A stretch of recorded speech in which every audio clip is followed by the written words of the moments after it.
Tu sais pourquoi ces concerts et ça les grandes figures? Ah bon? Mais moi, on est visible.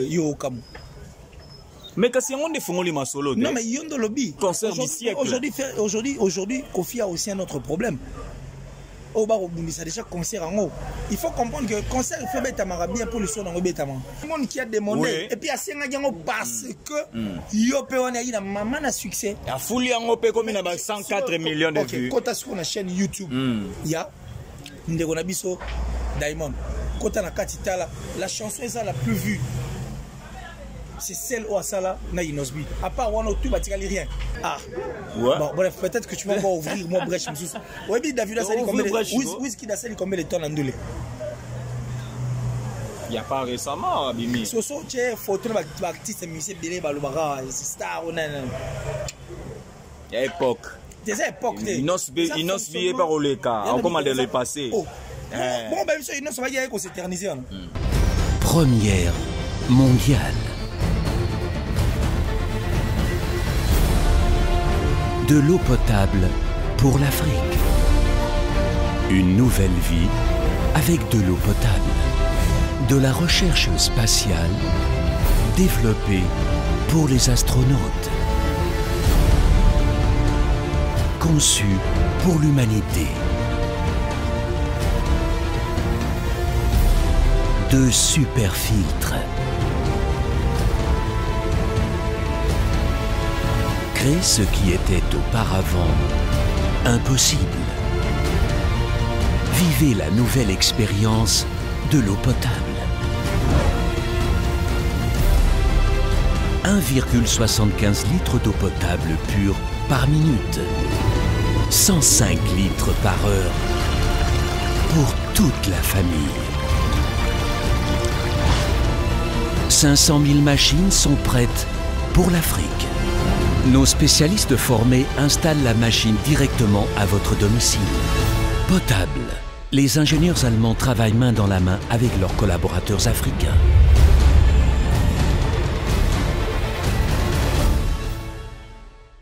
Vous pouvez dès maintenant réserver une des premières machines de filtrage sur le site www.potable.info.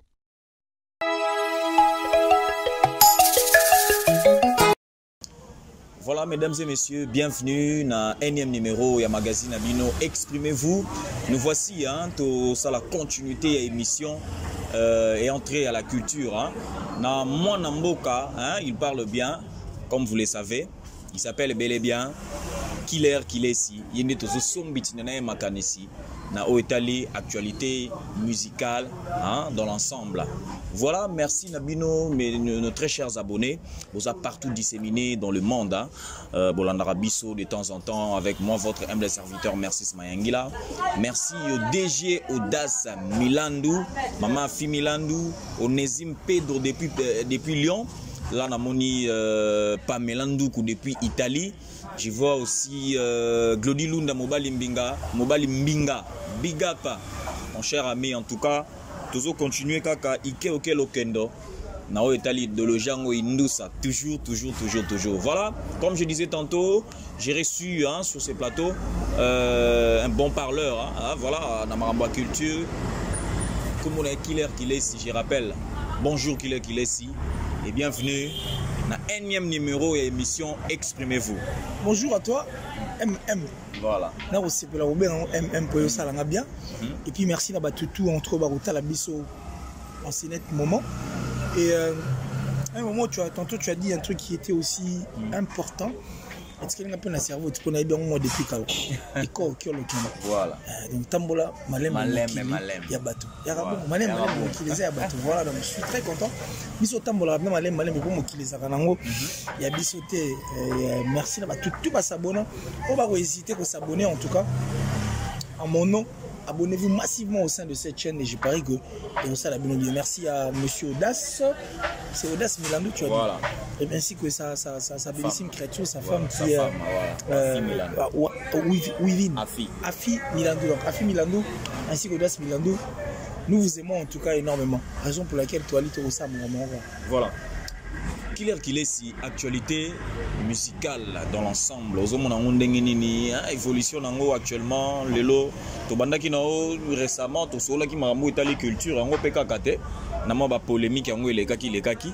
Mais lelo non on a musique ngo évolution. Tu vois comment est-ce que évolution tout ça la tonne ngeni. Carré pena donc ça dit carré parce qu'on a compris qu'aujourd'hui les artistes et musiciens qui sembleraient être tués au bande comme ça on a découragé biso tué na simatomité père rien nous les batutu faut pas bête tout le monde a droit à jouer la musique et puis pas de choix batutu balamuki il y a peine carré quoi faire rigolo la qualité zéro Inos vous ça bouger déjà mon qui Inos star na biso tu n'as pas suivi France 24 le loba penza bande on l'a France 24 c'était babi icône na biso il y a afro pop africaine ça il faut dire merci à Inosvi parce que to le bango moi to kotango donc Inos déjà fongoli sous ba tout moi cerveau to bino rythme hollandais et puis héritier watana begogan mi ange mi démon ya ngwa nezoya ya jagin tumaru n'en parlons pas et puis faire voilà au niveau de l'Europe et pas ouais ba sur la peine entre le frère ami de Wenge Bazong Sabiso le souma monde des rapport et c'est un peu bon et papa chéri Jibem Pena El Salvatore de la patria Motompamba l'homme qui a sucré la banane l'homme qui a mis l'eau dans le coco à boire qu'il a peu biso calaming tes balles de match tout bien en rythme balle de match et puis de l'autre côté nous avons Ransom qui est en train de préparer un truc là featuring avec notre frère Shai Ngenge Togos. Voilà. Mais est-ce que non pour faire pas le bail il faut le bande connaître suis à Wenge maison mère rassembler bango Wenge maison mère même oya kala ya Wenge 4x4 basangana basala moi collaboration mon robot est-ce que on a peine que tenir faire face pe talara écoute là non pas yo ils ont un sujet là ils ont un sujet na mission na biso voilà. Il y a un sujet d'émission de ce qui dit que et tenir tes pourquoi et tenir tes pourquoi parce que vaillant généraux n'y sont il y a on aura 4e génération dans le niveau Wenge musique on a 4x4 tout terrain et autres on a peine à makasi ça bateau baradena ba ora na bango et puis ba peine frère na bango firigo là o peine ora yango ni auto bisa que ça va tenir parce que et ça non sujet dans des émissions et puis ça fait peur aux gens. Soyez tenir parce qu'ils savent que ça va donner quelque chose de meilleur pour la plupart de régner diviser pour mieux régner ce que va s'unir ça fait peur parce que ça c'est une autre force autour aux Oualisou donc moi j'ai dit merci et j'ai confiance je sais que et le René au Salabi sont bien étant donné que Ferrego là et aussi sur la liste des artistes et musiciens bana aura Ferrego là sur la liste des artistes rares oh ba yemara na ba ndeko musu musicien oh ba yemara ndeko musu musicien vous comprenez oh ba nzembo simba Ferrego là il est sur cette liste pour preuve Ayemana Ilunga oyokanze mwanenge sala makambo Ayemana Al Pacino de fin Al Pacino une très belle chanson et yokana sumakasi Ayemana de biso cielo scram Wenzami Nzemba et yokana makasi talaka place se fait rigoler chaka voix c'est comme Papa Wemba c'est comme JB ça dit quelqu'un qui veut faire un truc avec son cœur ça on a mon témoignage au fond mais yokana nakaka donc moi j'ai confiance en faire rigoler j'ai confiance dans ndeko tout il y a Wenge en tout cas en général et j'ai pari que forcément on va ça là et si ma père est-ce que on va sûr que ba beti penandule po bandeko tout ya zone ngasangisa na ba beta penandule quand de lobby ba pe quand ndula ils ont les sons ya nani ya musique est-ce que lelo ba beti pe beti l'art pe comme parce que tu m'as les marquer ndenge comment ka o kuna memi makamna ndenge na e wasali e banda depuis ba Wenge 4x4 et côté ki ba les marquis système ba groupe ezala kaka logo mona pouf mbongo e pandi ta musu esprit ki leadership aux hommes parce que déjà tout le monde a fait mu lancer déjà initiative voilà mais et comme on a simana ngoboye ngande boy aux hommes c'est ça les problèmes mais frère il n'a pas lancé cette initiative pour que ba comme sociétaire orchestre non. Il n'a pas aussi demandé à ce que l'orchestre était. Il avait bien précisé à l'objet. Nous avons dit tekango na muto teka soit l'art na oyo yaka na ngoka. Ah dans ce sens. Et qu'il y ait pas au voix na. Pas tchana ba voix. C'est important. La musique nigériane aujourd'hui européenne force pona boy bato ba mitema kofungama bana souci ya baninga bana souci ya musique bana souci ya culture ekufa te yango moni Nigeria komona ekobeta biso na baninga nyonso eza pona boy c'est-à-dire notre musique a besoin des ambassadeurs bana mitema kofungama donc merci déjà l'initiative voilà et je pense qu'il va tout baza contre yango biso to contre bango biso to contre bango ouais parce que ceux qui bomoni ya eloko mo ezana on est fêté poni boni ngo bundisa il faut encourager yango et ça biloko depuis la nuit des temps notre musique a souffert de ça nous devons prêcher et puis prôner et to relayer et marambo eza ya malonga enfin que bato bando tala sani et mais masusu marambo asikana mitu ya bato donc on dit merci et je parie ma bezali ce que yoga na place au na Serge Mabia la fumu ninga et faire rigolo voilà so comme on peut partir mon boy et tout ça et mel ali à sa côté hermo pero shange ngayo wana hermo Gino Capore Jaye Suzuki Suzuki Shiba me na poto en principe il devait ça dit c'était dans le souci il y a mon thème mon énergie bien piano papa chéri ayema na poto il a chanté dans concert à Zénith peut-être ils a eu makanisa pour intégrer BCBG mais il y a maman des salariés et ça les matières donc biso tolobi ba sociétaire bateau pena donc ça dit wengeko et au sala bien voilà parce que ba voir na to rana moi Bill Clinton ben animation boy c'est le scram c'est le Tutu Galou Jaye Blaise Boula aïe tout à la mission te moi peu boy ba batteur ben asima boy mais Ali Mbonda squad betinze mo boy to vena biso le nom m'échappe Fikare ba passer au sangile bazongi ya roga japonais Baza belé Burkina Faso bangisa batu. Ça fait peur. Ça fait peur en fait. Ça fait peur. Tu utilises ta touche ba note Voilà, nous continuons mes chers internautes boza partout dans le monde bozolanda biso le tozolo bela maramo etali musique en République démocratique du Congo tozo betande masolo nango awa na exprimez-vous lelo penza trolinga kilera loba moi mingi parce que lui il parle voilà mkolona penza loba ki pena moi mingi te bolela il est là qui bengaki kilera loba mingi te mais lelo parce que une opportunité à roloba mais kilera lelo tozomona ba musicien bazo longwaka ba orchestre précocement to loba bongo tout le monde a peine que mon expérience est quotidienne azupé moi quelque chose quoi mais toujours que ça la carrière solo na bande comme ça tout le monde on simbi tout le monde on a ba Fabregas alongwa qui précocement na bande comme tout ça mais na ba mususu bazo longwa tu vois que mususu simba c'est dû à quoi qui c'est ton nini. Je ne pense pas. Même qui s'en aura sur Simbi qui peut dire balle en étoile. N'est aura. Mais toujours aussi ma qui Simbi qui n'est mort mais il y a son volet tam sur les gars. Tu auras bon. Parce que le gars ça des fois ani. Moutunio soit va place à outité, a ouais va place à okendate. Et puis on dégonne biso artistes musiciens la plupart na bango basa bato ba mona ra moi le roi to même to tamboler longo nguluba c'est que to teka maka mutu ya moko. Étant donné que quand c'est to teka mutu ya moko une erreur très grave. Kolongwa c'est bien bon mais avant longwa tu dois d'abord assurer barrière et puis assurer marambe belé mais so peut-être mutalinga ça la pensa nze mutu orchestre il faut yeba pourquoi linga ça lango et atali na kota outil pour yeba kota zokende ça je parie que il y a un meilleur message pour tous les artistes et musiciens qui quittent les orchestres précocement comme ça et puis en dehors de ça il faut tout signifier que tout le monde n'a pas été appelé à être aussi leader batumsu se singara tout le monde ouais tout le monde on a soleil wanga ameka ko zoma ga leadership abeta moi to ba monema ba fallait non mais après moi étoile wanga ma soleil soleil wanga soleil soleil wanga feuille de laurier bien monté des soleil wanga ouais feuille de laurier bêta mais siko une carrière solo il vit de la musique il vit de sa musique il livre ses concerts il est là il nous a d'ailleurs promis un album que nous attendons et puis en dehors de ça lobby je ne peux pas vous aider. Ah bon? Ouais. Qu'est-ce que cela veut dire? Mais il ne peut pas vous aider. Ça dit si tu veux trouver un Libye na Simane non il y a pas accès en athée. Je ne peux pas vous aider. Donc soleil wanga et je parie qu'un ami qui est au ça la carrière il vit de la musique et puis voilà. Kulungwa ya ba musicien na mono conclure bien tende ko na ngai.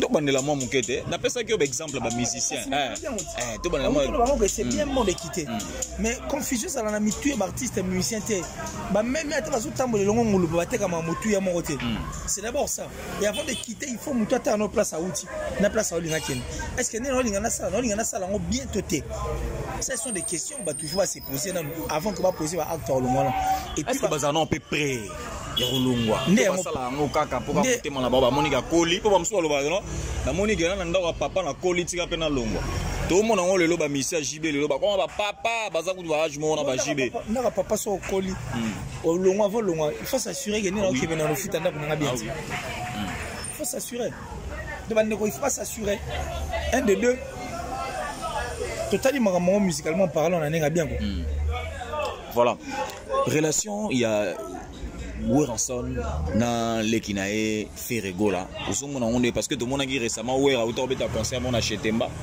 ça là qui plein et ça là quand même bien et les gars ils se déroulaient kitoko tout le monde a eu Wera emba ginze mo emba ka boka ba musicien bolingana to salisana Wera intel batu ba gagna tant il va musicien nyonso ba héritier banani ba gagna ganga ferre mais Wera tellement mayele le ki trop ayo ganga chair de poule faire chair de poule pe mpanzi na ye le padre na émission mon robot et pas ndeko na biso nati lokole aloba ke le seul formateur ya ba musicien za Wera mais lelo zo mona que Wera na Ferregola la relation na bango ezonga ndenge ezalaki entre père na mona na ye mais pourquoi pas pourquoi pas parce que Ferregola pas bien un problème là été mais si ils n'ont aucun problème. Ils n'ont aucun problème. Pourquoi on a un problème non mais ils ont été utiles. Utile. Chacun d'entre eux, na carrière et puis na vie utile. Vous comprenez? Donc ça vaut la peine à ce que on base ensemble. Surtout étant donné que Ferregola quand il chantait, Weranson va combo belé. Satellite, premier de la classe, chair de poule. Voilà comment, tu vois. Parce que souvent chair de poule est facile. T'es combo ça pèse. Si mais ça pèse et puis ça correspond, ça pèse mais ça correspond à Ferregola. Ça correspond également. Ça pèse pas besoin de tomber non. Mais pour Ferregola ça correspond. Sinon au monde a été place au lingate Ferregola bengama chair de poule. Parce qu'il a la voix, il a tout en fait. Ferregola, quand il chante, mais quand il chante, ça dit c'est un contact de la terre et d'un humain.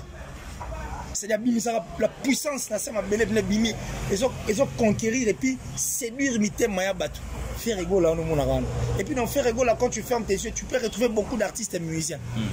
Et puis Ferregola, il a une ingéniosité, il sait s'adapter dans un style musical et belé. Étant moyen, non, Chétani. Jésus de nuances. Donc, ça vaut la peine. Parce que comme on est parce qu'on a santé en lui. Et puis, on a un apport, il y a Ferregola au sein de son orchestre.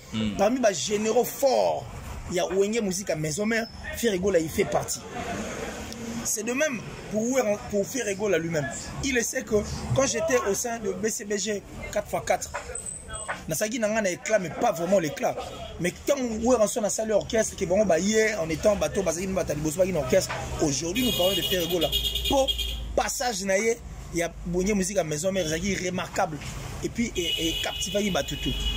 Vous comprenez? Donc, on m'a dit, utile, ça vaut la peine. Du moins, quand tu peux faire Ferregola, on dit merci. Parce qu'il n'a jamais été hypocrite devant Weranson. Et Weranson n'a jamais été hypocrite devant Ferregola. Ferregola a ouvertement dit non, poté à mon nez. Weranson s'est tourné dans ma ferre. J'ai ressenti que non, ils étaient à froid. Mais que tout le monde a hypocrisie. Monsieur Banan Salem a repéré sa image comme si en train de respecter place à outils. Mais intérieurement, et puis il a ressenti que non, mon équipe pour aller à monter. Vous comprenez? Donc voilà, moi je dis merci et je pense que je suis derrière l'idée à ce que Ferregola na Weranson bazonga ensemble. Attention à relier à la place Moroté mais on continuer. Et pourquoi pas revivre encore Weranson et Ferregola? Non featuring la chanson voilà où tu es raté ça les coup sûr. Nebi que c'est l'eau mais nous aurons tous benda Ferregola moi monter.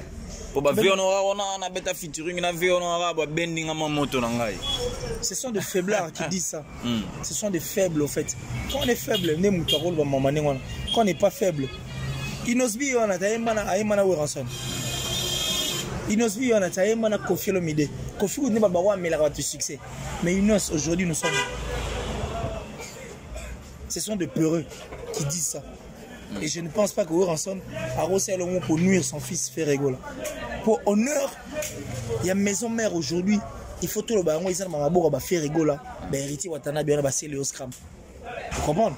Bill Clinton, parce que Bill n'a pas orchestre pour vivre. On a tout le monde. Si vous comprenez, il faut aller à Benda. Je ne pense pas. Tout le monde peut le lobe à Sankara de Kunta, le lobe, changer mon langage. Moi pas si. Non, mais Sankara, il faut qu'on monte à la COP. Il n'y a pas de problème. Il n'y a pas de problème. Il y a un moment où on a fait poter, on a fait rigoler pour et il n'y a pas de problème. Du moins, on va vrai. Il va s'adresser à faire rigoler. Et faire rigoler, il va s'adresser à Bango. Je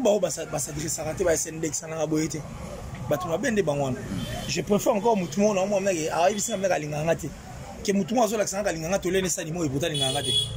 faux. Donc merci. Et je pense que réconciliation est aussi à la bise bien. Voilà, réconciliation est ça la bien.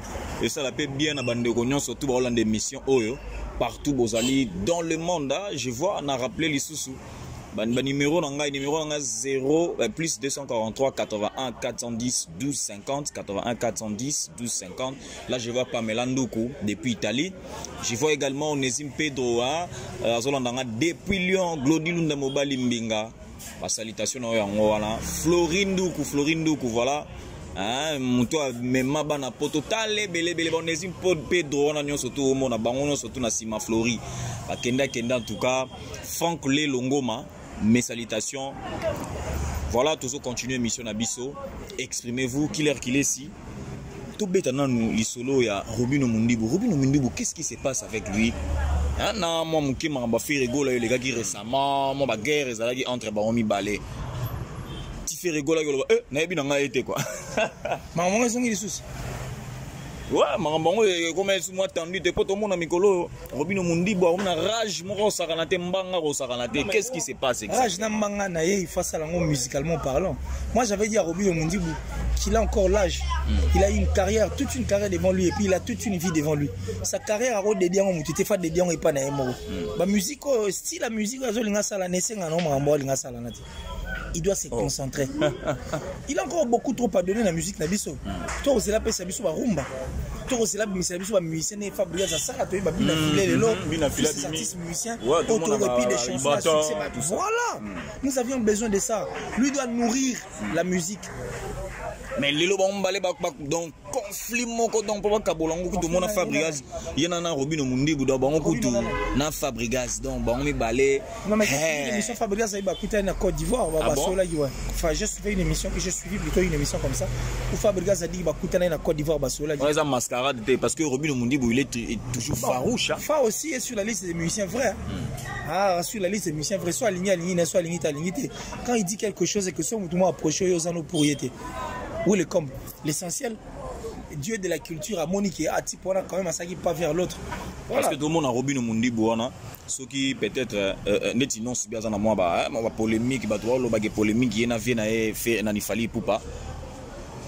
Robino Mundibu peut azo prendre pas. Mais pourquoi il se cache toujours derrière Fali Poupa au lieu que il peut appeler ça mon bon attendez lobby kabose boulembi. Non mais c'est ce que j'ai dit. Je l'ai toujours dit. C'est quand on est faible qu'on peut faire des choses pareilles. Ah bon donc il pour Robino Mundibu faible. Si mais je suis en train de le dire non. Ouvertement. C'est quand on est faible qu'on fait des choses pareilles. C'est quand on est faible qu'on fait des choses pareilles. Parce qu'une personne forte ne peut pas venir se cacher derrière une autre personne. Vous comprenez? Et puis la guerre que notre artiste veut faire à un autre artiste n'a pas de sens. Parce qu'il y a moins en orchestre, il y a moins en ambassade. Il a beaucoup de choses à faire. Il a encore beaucoup trop à donner dans la musique. Moto utilisera portion, il y a pouvoir, terme à pouvoir pour mater mon c'est un faible. Le fort dit de vérité comme ça en face. Et le fort s'appelle peut-être pour se dire et là au moins sur ses félicités. Mais c'est caché derrière une personne qui a sa vie, qui fait aussi sa carrière car le roi est un artiste et musicien. Parce que le roi artiste et musicien, on soit ça là. Et ça, au yo pour gros ça là. Au gros ça là, t'as meilleur que ça. Toi, tu penses qu'aujourd'hui, pose à l'artiste et musicien, il faut mettre à Bercy. Ilonsbi n'a jamais livré un concert dans la salle roi Bercy, ni Zénith, ni Olympia. Mais notre star aujourd'hui, notre numéro 1, Lélo, c'est qui? C'est Inos avec Hollandi, non? Mais alors, mon frère, ce sont des sources vraies. Bakenda rosa na investigation de Tibiso. Au contraire, tout le monde on dirait ingéniosité mingi à la rappel mon pandi na bango. D'ailleurs, mon école pardon. Oh, mon école plutôt à l'autre téléphone. Mais aujourd'hui, c'est Hollandi qui bat le plein. Ah, donc yo mon à l'autre téléphone. Nalobino lelo neto solana yo awa. Mais pour ni faut pour na nini kaka. Parce qu'on peut se battre plein. Non mais pour na nini kaka dans la sphère musicale. Nalobi, je t'envoie le lien. Katena ba masala ki sa bango batala. On a dit, moi j'ai suivi une émission où on a dit Inosbi est né pour briller. Et puis je regarde sur France 24, on va nous dire que c'est l'icône. Donc quand on a appelé Solon, on a une icône, voilà. Il y a pop, ça dit Moutumo boy, à Saline Zela na yena makasi na ye, ya mobali. Na concours, abima na concours. Yo des concours c'est cadeau pour toi. Abima na concours. Oh mais ça un texte, un test ne balbara le test. Oh bundati, n'est-ce pas mon frère? Concours est cadeau. Concours est cadeau, il y avait beaucoup de gens à tomber. Ce concours est cadeau, il est facile. Ils sont où aujourd'hui? Nulle part. Ce n'était pas un cadeau. Moi, on a un esprit, à Bundi, le concours a mis numéro 1. Et aujourd'hui, concours en haut. Certes, il faut voter à Bimi. Mais il faut ça, tu penses que ça répond à concours?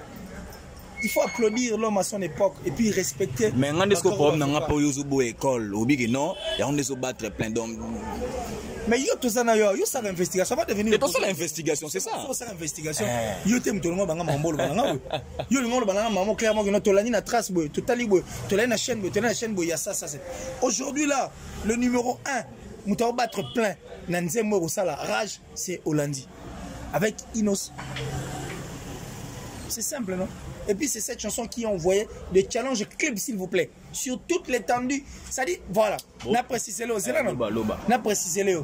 Inosbi nous avait donné Yopé qui a connu un succès planétaire aujourd'hui. Assisté par quelqu'un. Oh il y a eu mon ça succès hein? Oh il y a eu mon ça succès le roi wana. Oh il featuring. Parce que Daimon na Inosbi na il t'a contacté Muninga. Daimon. Tu sais pourquoi? C'est moi qui pose des questions. Non, mais il faut répondre quand même. Toi, analyser. C'est moi qui pose des questions. Mais si tu poses des questions, voilà. Avant de poser une question, il faut que tu oui, si, mais c'est Daimon qui a demandé. Oui. Et puis, à Sengagango, parce que Yopé, on a eu la maman à succès. Il y a Fouli Yopé comme il a 104 millions de vues. Quand tu as sur la chaîne YouTube, il y a Ndegonabiso Daimon. Quand tu as la chanson est la plus vue. C'est celle où Asala na Inosbi. À part Wano, tu vas rien. Donc Inosbi en aura un logo. Ça a été un succès planétaire. Ce qu'on a assisté, c'est la chanson d'Inosbi. Tu vois ce qu'on a? Hollandi. Hollandi, au moment où nous sommes en train de nous parler, nous deux là. Et succès planétaire encore. Pour des challenges, il y a clips, je te dis des challenges, il y a clips vidéo. C'est-à-dire des gens ont reproduit la même chanson, mais clipant on a n'engagé la bango. Partout dans le monde, s'il vous plaît. On aurait même appris même les poissons au moment où nous sommes en train de parler. C'est les guillemets, c'est les guillemets, c'est les guillemets. Il faut dire merci, bravo à cet ambassadeur qui vend l'image de la République du Congo et puis de notre musique en bien. On dit merci à Inosbi, l'icône. Il est né pour briller. Et on va commencer. Ça la demande de plaque que ça prend la banque. Bah boulot n'y est au coup de la bonne boutique place pour te faire. Ça va bien. Il nous défend là, il nous s'en mène. Non mais il ne fait bon, confie pas comme jaloux écrit, hypocrite pour confie pas le même ramener la TV. Confie pas mutu mababi oh numéro 1 moi non. Non, Aster na biso maramazol ba moi na te moi na ta ça na succès na moi na confie pas hypocrite.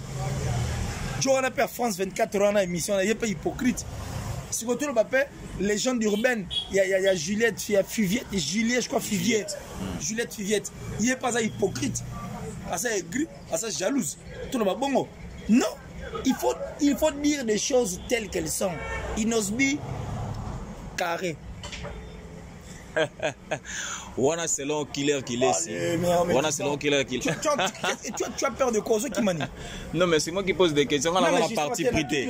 On a dans la partie privée donc c'est selon vous. Depuis ton bandia, yo moni parti puis moi pas nangai.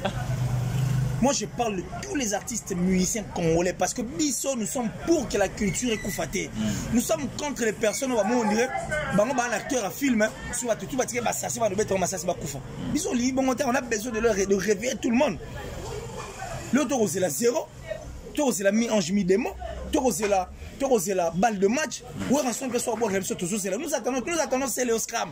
On veut revivre l'époque où la musique la musique à Kalamoté ma belle non mais c'est là où tu bois moi rumba morobo justement JDT nous sommes contre mité mama B mité mama B a sikwe ko pena oaze ko loba pena que non ya sika ko ba okata ngona sachet ya la bongo te ya la bongo te ya la boye tikala ko la pe bongo te même les États-Unis on a Michael Jackson grand prêtre mais ba prêtre balai ba grand prêtre mais balai ba remettre la musique fallait gars vivre les États-Unis les autres vivre vous comprenez nous on a besoin à ce que l'artiste et musicien tout bas la muka va se faire complexité. Ah yo tangi c'est le open abitumba album. Yo mona c'est le open le musique album boye musani ka ya boka na ngunda kuna ko mona vana na poto. Aya ki sasa. Aya na kin. Ouais, to mona ya ko ma ko yana ya pas zo imam kanda na. Au premier temps. Mais ce que yo mona peut tenir dans sa album. C'est le seul artiste musicien ça mukanda. L'artiste belo mona so hollandais à français belge. Il n'est pas le seul. Il n'est pas le seul. Et puis, na minute autant to beta ma solo, seul animateur au babeta li solo na etilelo, c'est le Oscar. Mais depuis to vana tout un comme bilze. To tanga ki. So tanga senga na tanga yango yote. Pourquoi ngam na tanga. To beta peli solo bil. C'est bon ngam na tanga comme bil. Et puis na tanga parce que bil ya moi suk sanga mutema so na otala. Pour na oui. Asu zo mutema bon. Il y a usaka na te. Nandeni. Il a encore l'âge à sana. Ntengo ko di ben puis bil sera pompé. Mais il peut na petit na innocence bi makambo yindaki. Il a compris la ité. Bil a mbiaka. Mbiaka na agité mais nous les blancs senti bena que non a sali une longue carrière. Une longue carrière. Ah. Ouais. Bon bref, peut-être que tu vas encore ouvrir moi brèche monsieur. Ouais, bi David a sali combien whisky da sali combien de temps andole. Il y a pas récemment Bimi. Soso che photo na artiste musicien belé balobara star onana. Il y a époque. Des époques. Inos billet par Oleka, comment de le passer. Bon ben monsieur Inos va y aller qu'on s'éterniser. Inos B est en train de faire la... Au moins Inos a le roi Messi. Lionel Messi, quand il est sur un terrain de football, pour lui c'est un jeu. Il joue parce qu'il sait jouer. C'est un jeu pour lui. Mais bah, Cristiano, il fournit des efforts. Vous comprenez? C'est comme ça. Inos, quand il vient, c'est naturel avec Innocent. Pour te soigner talent. Pour te le talent. Kaka monoko. Voilà, chers internautes, toujours continuer. Tono le baligambo c'est le haut. C'est le Oscar, ouais. Voilà, me gusta Gustavo. Et puis Mbote en tout cas, toi aussi la paye. Alors, Poutine, Mr. Poutine, Big Denal. Toi aussi. On doit y avoir un c'est le Benal bombe bouf. Oh, mais pourquoi pas? Zaïko a boungara. Facile, ça 12 titres, à tête 8 à pas mal. Zaïko a boungara à mon ana souté. Ngana auto.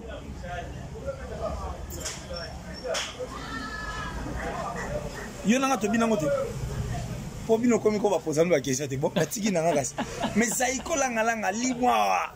Et nyo kolongo metanga zonga beti. C'est question de faire et de vouloir. Et ça la question au terme belonga na mitema na bango. Artiste et musicien mitema belonga. Yo so mona musicien, yo so musicien. Tu es bien musicien. Mon beti balle na terrain ba yo so l'équipe même ba joueur professionnel ba na terrain. Et ça sur un sens automatiquement tu peux tout prendre toi. L'union so tu yo faut zango. Na ko beta balle l'union so. Non. Mon thème ma ben égocentrisme fait le mot. Nous voulons que la musique aille de l'avant. Bah tout va la moto la balle de match, c'est la 0 avec Ferrego là qui est au niveau de l'Europe. Hollande nous n'en parlons pas nous Nicolo. Il y a Simi Makambo. Babi c'est le traité des rancuniers donc yé kutuko. Mama mbaka la tika na ngora la mututi le. Rancunier ndeni. Rancunier na ndeni. Donc il y a pas naïga que non batutu ba lukele ba makambo na tanga ba wenge ya kala il y a na brigade ba makambo ute onginda wa non. Brigade aussi n'est pas na ligne wenge. Ah bon? Ouais, mais regarde où ta quartier là. Ah, où ta quartier là, t'es maintenant, on va dire, mais qui peut vendre un c'est le beau yango. Non, mais justement, ils ne peuvent qu'avoir, il peut avoir raison. Parce que, et ça a vu Naïd. Il était très farouche. Ça a vu Naïd. Il a dit ce qu'il pouvait dire, voilà. Abia yana bakri moi no blandi ma be mo no subeli courant mais ya abia yana babilo mo bo écoute na wenge beta ko tout te lokote bona bobo il veut sûr pena que non brigade nga les gars qui moi période na ona na wenge maison mère asala ki rien de loko tata crine mo beta yité non crier beti nango to bini mais il faut mona c'est le Scram était animateur à l'époque penini faut mona parce que maison mais on a l'époque on a un côté maison mais au côté où les gars place pour ça il y a 7-11 au petit ciel au scram Bill Clinton. Vous comprenez? Oui, il y a un million de monde qui va lire mon mine. Soit aucune attaque, donc on met c'était fort, c'était vraiment fort. Donc, et puis, il faut dire que c'est le scram. Avant, on a bien s'habiller sur le loter. Avant, maison mère nous avait dansé. Na sala kanya so maman na bano boya kanga pona nini avec du kérod. Oh moi na maman, chamutu bakata. Tu dois faire attention tirobi. Papa, c'est le scram. Aïe sur la maison mère. Au moins, on a numéro soit voyons ça et kani. Ça et kani. Non, il faut dire merci. Hein. Il faut dire merci. Il faut vraiment dire merci. Merci na bango tout quoi. Merci. Merci na bango tout mais andi ma rappelle moi baninga. Ya zolo bagena on a bimisa. Na bimisa kene. On a bimisa nani intel o msani roi David. On a bimisa nani. C'est le andi maraté quand même. Tant au bois qui déjà na mutu na bozaka déjà ba tom moko. Oyo ndi maete pourquoi? C'est Léo Scram, Mister Poutine. Mister Poutine. Merci Nabino Bozoko pointer toujours attention na émission Nabino exprimez-vous. Voilà toi cheva qui li solo au beta qui récemment Ferrego là yena chroniqueur journaliste nani ndekonabiso nani nati le collègue grand frère. Mais qu'est-ce qui se passe vraiment dans Makambo na monsieur les gars qui parce que bana poto balobaki wa cheva qui li solo ngote na Makambo na tout ça. Ça c'est déjà une histoire passée enterrée. Nous avions excusez, nous avions manifesté en fait notre mécontentement Makambo tout le monde parce que ça ne devait vraiment pas avoir lieu étant donné que c'était l'affaire d'un journaliste et puis un artiste et musicien. On déplorait qu'il y a au moins indigné. On a parlé de ça. Ça c'était pour dire que tu allais contenter, vous comprenez? Mais l'équipe déjà, c'est déjà passé. Ferrego là est un artiste et musicien. Notre confrère tu es aussi un journaliste et puis il a la carrière dans ça. Mais on va comprendre que nous sommes tous ça là, chronique est où mais là, musique est où mais là, mais musique est changée à bastard non? Ouais. Le groupe est sur Moutoumsou, le groupe est Moutoumsou, le groupe est Moutoumsou. Pour tout ça là bien, il faut tout ça comme ça bien. Tout ça on va bien. Pour ça, on met joueur à lire à Bambon. Mon joueur à lire à Bambon, équipe adverse est laissée là. Joueur équipe adverse, on va comme la position de Baozote. Oui, point. Baby, nous, on lit l'art, la facilité, on lit l'art. Faux. Faut toi là, impartial, kati total à ma ramener, et où ça l'a bien. Mais j'ai pari que entre Ferrego là et puis il n'y a bien rien. Mais pourquoi le lot pote comme cimetière, il y a musicien, le lot, mon musicien qui est peut-être mais il y a sur un agnon surtout, on a Bakenda. Des Mongo, Ndula Keibo, Agenamiki, on a Vanda, Serge Mabiala, parce que Belé, mon temps se compter les Rogotangla, Bamusu quand même. Autant comme le cimetière à musicien. Baromo Betaraba, nous les Morodon, Bas et Belisarara, mais il y a carrière les sous-soutés. Non, mais depuis un temps, ça fera pratiquement 10 ans, sur 8 ans ou 10 ans, depuis que mon combattant est banda, il fragilise mon bébé. Il fragilise mon bébé, c'est normal que tout le monde retourne le bas. Parce que mon bébé les a vraiment fragilisé. Mais nous attendons à ce que Bilo Kwango les a déconfiné. Pas de déconfinement. Déjà, elle Pichichi, elle Mara, déjà ça. Radica qui déjà anti-valeur, on ne sait pas les cas quoi. Pendant ma concert et bêta mal. Mais nous espérons, nous attendons. Notre plus grand problème, c'est que nous voulons voir des concerts reprendre à Poto normalement. Déjà, c'est Zongaki. Là, les Zongités concerts. C'est Zongaki.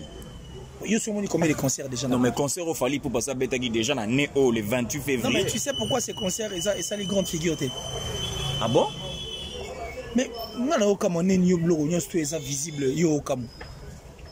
Mais quand c'est on défend les masolo. Non mais yondo lobby. Concert du siècle. Aujourd'hui Kofi a aussi un autre problème. Au bar au Bundi ça déjà concert en haut. Il faut comprendre que concert il faut Betamara bien pour le son en Betama. Concert il faut Betamara tepo etika la bon non. Conseil, il faut bien pour que tout va remettre facilement. Les concerts et de Bercy dont nous sommes en train de parler U Arena. Et ça les grandes figures t'es pas casse. La destruction méchante de Salema Libanda. Il y a eu des millions et des millions d'euros. Oh, et c'est volatilisé et les qui ont fumé. Des autres bandes de Bassali. Tu penses qu'ils auront encore le courage de nous laisser la place à ce que tu vas être concert?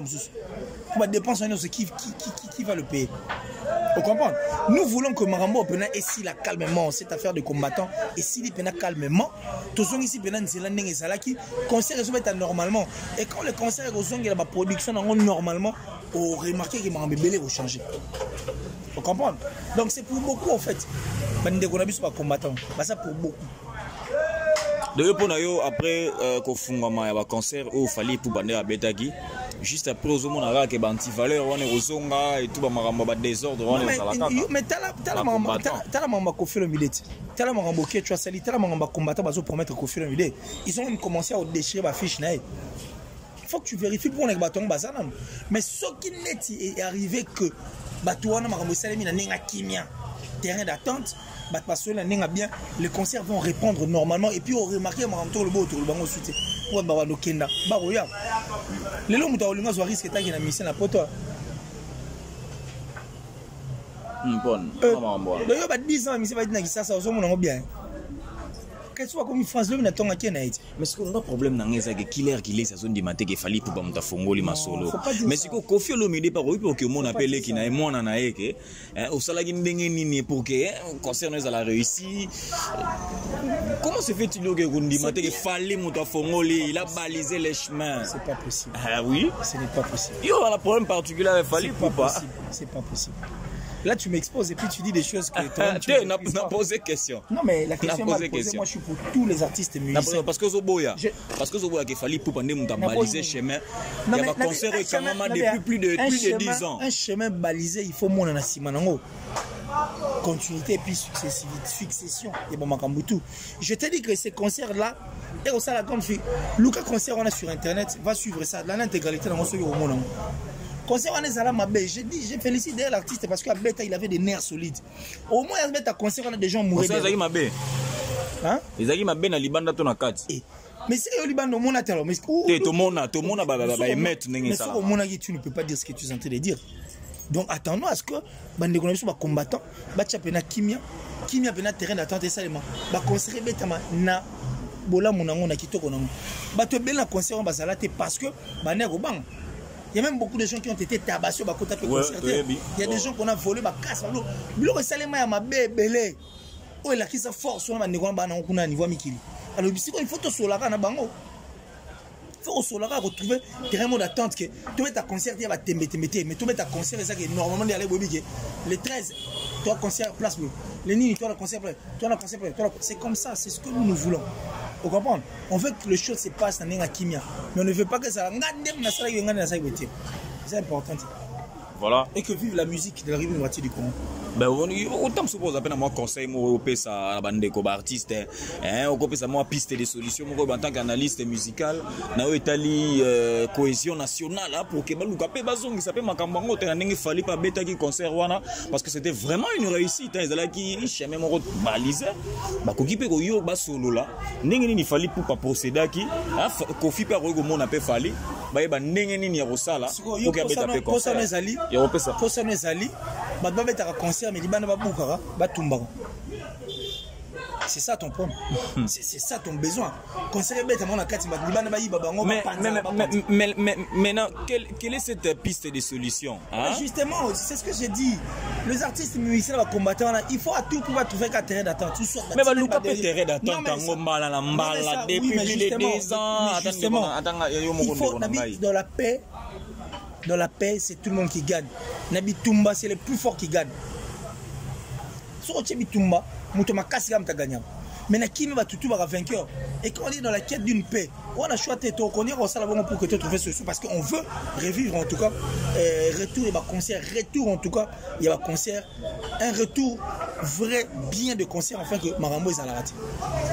Voilà, qu'il est le tout le monde a joué musicien a biso comme évoluer sponsor ils allaient sous-souter tout le monde aura Bill Clinton azalaka vraiment sponsor au senti que non le Bill en to éviter ma solongo derrière la ngoto ndeni po Bill ba non raté na ba générique mais le tout le monde a Bill mais ami non mais Bill doit t'arrêter de se référer à la prouesse. Ah bon? Il doit plus regarder devant. Parce que ce qui fait du mal à Bill par moment, je suis le père c'est bien bon. C'est bien bon. C'est bien bon. Mais il doit être focus et puis actif. Rien ne manque à Bill. Rien ne manque à Bill Clinton. Il a tout, la voix, la voracité, la pression. C'est un bel homme. Et puis moi, l'agressivité de le barango. C'est question seulement de revenir à la raison. Boussole n'est pas retrouvé qu'à nord ici, ok, n'est bien. Mais Bill peut dire pas à moi. Yom to benga wana pena mwana na ntango rafata zalaki monduka yetu ke beta moi featuring moro boye foule parce qu'on ne peut pas on peut pas peut-être monsieur a été peut-être kaeba gité grandeur on a été peut-être peut-être kaeba gité boye qui est trop qui biso ko artiste musicien biso batala tala net artiste biso nga leki Diamond ndeti na loba bon ba artiste belé ba loba ngo on ba c'est belé. Tout ça pourquoi? Parce que ce sont des artistes qui ne sont pas focus. Comprendre? Or, être musicien ne veut pas dire être malade, être musicien. En étant musicien, la partie musicale n'est pas la partie intelligente. Et ça partie, il faut prendre soin. Il faut savoir c'est très important pour le domaine. Mais la plupart des artistes musiciens sont à la race. Ça y est, téléphone, faut être toujours focus. Faut toujours attendre. Il faut apprendre chaque jour et ça la bien. Et là, c'est pas ça dans mon tout, il y a Bercy moi parce qu'il a beaucoup plus évolué dans l'orchestre que ne m'a bien donc je suis dans la moi question là. Et là on est en bola dans mon tout na P7 on P7 Bercy le bayi a musique on a bête musique chiffonnée. C'est quoi ça la musique repassée. Bon le gars il y a bête musique repassée. Biso toi derrière toi qui déjà libanga yo ils ont bête. Ils ont bête fort dans ma moto bani mais là ils ont bête fort libanga. Si on toi la Bercy moi na la musique repassée ou embrassée. Total assis réellement pas repassé pour moyen. Donc on la musique urbaine. Toi aussi. Le reste de la musique repassée, c'est la totale peste que lui est en train de faire. Alors Kokango, tu as la musique, on a mais ça a quand même une belle voix. Est-ce que Kokango? On a Bercy. Kassi, musique repassée, c'est là. Et puis on a confiance peut-être dans Divo avec le patron Showbuzz, Deo Kasongo. On espère qu'il y a bien. Ok, bien. Le roi Sali Chou, la musique repassée, nous attendons. Total la musique repassée, qu'est-ce que Bercy va nous proposer en train de plus? Voilà, chers téléspectateurs, chers internautes, merci pour l'attention à nous soutenu. Vous êtes nombreux pour l'Andarabiso sur Concept Touch Télévision. L'émission Nabino, exprimez-vous avec moi, votre humble serviteur. Merci Smayangila.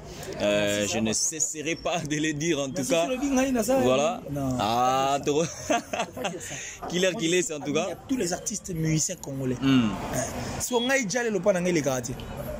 Le nom mingi na Inos bi. Tu vas comprendre aux déjà Kamoro. Mais Inos bien ça Jalé le sa vérité. Bah tu vas comprendre au tinga makaka na wana. C'est notre star. Un star na biso.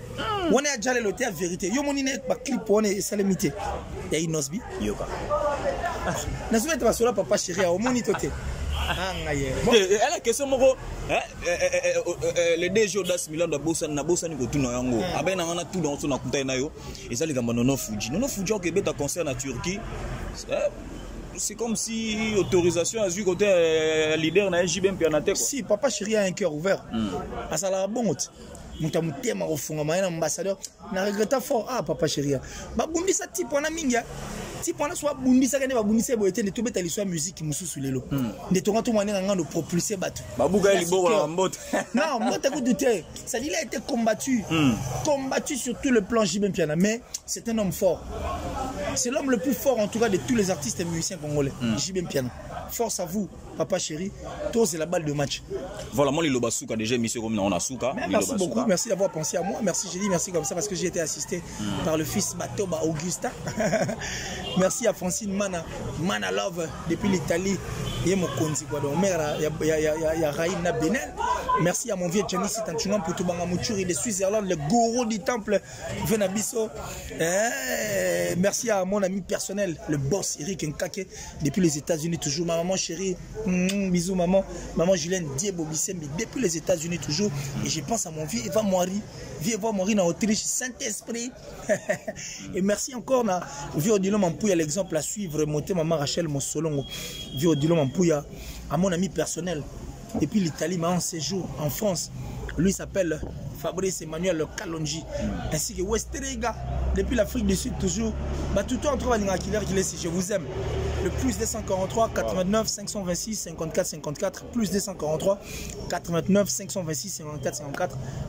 À l'aide de ces numéros, vous allez vous joindre à moi, Torosol, Facebook, WhatsApp, donc, Nganabino. Voilà. Merci à vous également, chers internautes, d'avoir suivi cette émission. C'était moi, votre serviteur. Hein. Merci Mayangila, merci au DG Audace Milandou, Maman Fi Milandou en tout cas pour cette très très belle initiative. Merci à Onésime Pedro, merci à Pamelandou pour depuis Italie. Hein. Dans Zelara code plus 243 81 410 12 50. Beaucoup Komelanga sur WhatsApp, suggestion à Bino tout ça. Hein. Je suis sur Facebook, Instagram, partout YouTube. Hein. Merci à Maya. Voilà, je suis là, je continuerai toujours à être avec vous pour vous présenter cette très très belle émission. Merci à Bruce Moukou qui était derrière la caméra. On se retrouve à la prochaine avec le même plaisir. Bye bye. Première mondiale. De l'eau potable pour l'Afrique. Une nouvelle vie avec de l'eau potable. De la recherche spatiale développée pour les astronautes. Conçu pour l'humanité. De super filtres. Créer ce qui était auparavant impossible. Vivez la nouvelle expérience de l'eau potable. 1,75 litres d'eau potable pure par minute. 105 litres par heure pour toute la famille. 500 000 machines sont prêtes pour l'Afrique. Nos spécialistes formés installent la machine directement à votre domicile. Potable. Les ingénieurs allemands travaillent main dans la main avec leurs collaborateurs africains.